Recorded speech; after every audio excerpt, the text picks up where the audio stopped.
Our marriage was like any other, so I thought. We had our ups and downs, but I believed we were both committed to each other. Then one night, everything changed. Claire, my wife of 8 years, confessed she had been seeing someone else. She said it like she was ripping off a bandage, and it hurt, but it was her next words that made the betrayal feel even more profound.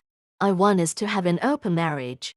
I remember sitting there in stunned silence, the words echoing in my mind. I was still reeling from the fact that she cheated, and now she was suggesting we open up our relationship. She framed it as an opportunity for us both to grow, saying that love is too big to be confined and claiming this would help us be happier. It sounded more like she was trying to justify her actions than anything else. She said she still loved me, that she wanted our marriage but also her freedom to explore what she had with this other man.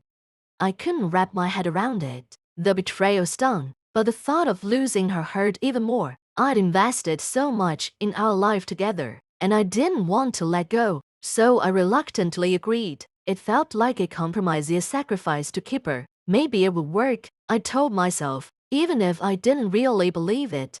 But watching her leave for dates was torture. Every time she walked out the door, a part of me chipped away, questioning everything I thought I knew about love, merit, and loyalty. I tried to distract myself, focus on work, take up hobbies, but the void remained.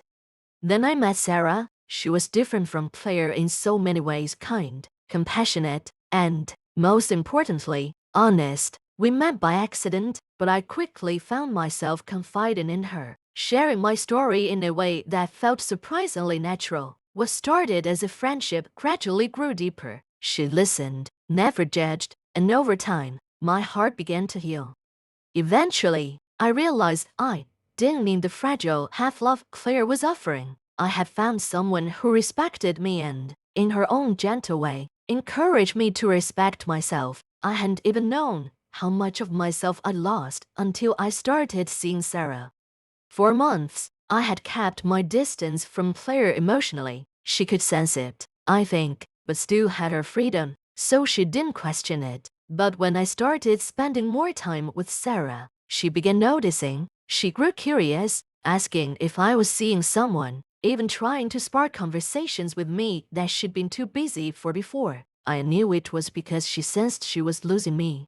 One night, as I was getting ready to go see Sarah, Claire stopped me. For the first time, she seemed genuinely vulnerable. She admitted she'd made a mistake. She confessed that she thought she wanted more than what we had, but she realized it wasn't worth losing me over. She said she wanted us to be us, again, a more open marriage. No other people, just her and me.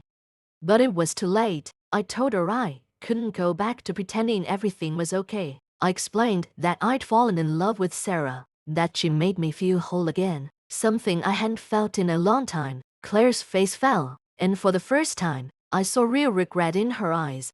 Claire didn't take it well. She swung between pleading with me and accusing me of betraying her. She said I was abandoning our marriage, that I was the one walking away after everything we'd built. Her words hurt, but I knew I was doing what was right for me. Ending, the story ends with a bittersweet resolution. I decide to move forward with Sarah, choosing to be with someone who truly values me. There's no grand reconciliation with Claire, but I come to understand that sometimes love means knowing when to let go. In the end, I learned that I deserve to be with someone who respects and cherishes me, and that's exactly what I found in Sarah. Themes and emotional beats. This story dives deep into themes of self-worth, betrayal, and the complicated feelings of love, anger, and forgiveness. It's about a man learning to value himself after a profound betrayal, discovering that real love is rooted in respect and honesty,